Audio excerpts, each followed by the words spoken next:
O finally I have got time for myself. এত busy শিডিউলের মধ্যে self treat করার জন্য টাইমই পাই না। সো ফাইনালি আজকে টাইমটা হলো।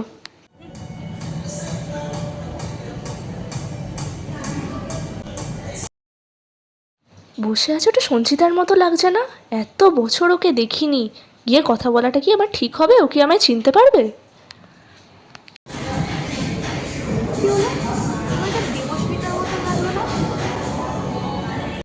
না, আমি একবার যাই, গিয়ে কথা বলে দেখি, যা হবে হবে। চিনতে পারবে কি ও?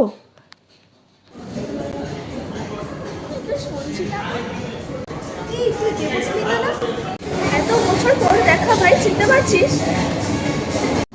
তোকে আবার চিনবো না এরকম কোনোদিনও হয়েছে? আর বস, সত্যি কি ভালো লাগছে রে তোকে দেখে এত বছর পর। এবার বল কি চলছে দিনকাল? এতদিন বাদে দেখা, অবভিয়াসলি নিশ্চয়ই কিছু হয়েছে জীবনে। টক্সিক বন্ধুগুলোর জন্য 2 ইয়ার্স আমাদের ফ্রেন্ডশিপ ছিল।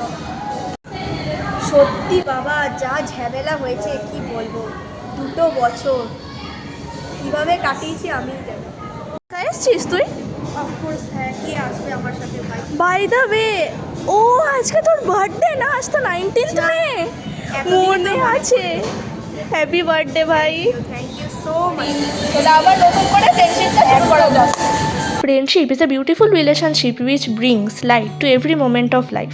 বিধাতার হাতে লেখা, কার সাথে কার হবে দেখা কেউ জানে না। কবে কখন কার সাথে গিয়ে মিলবে জীবন, তবুও থাকে একটি চাওয়া, মনের মতো বন্ধু পাওয়া।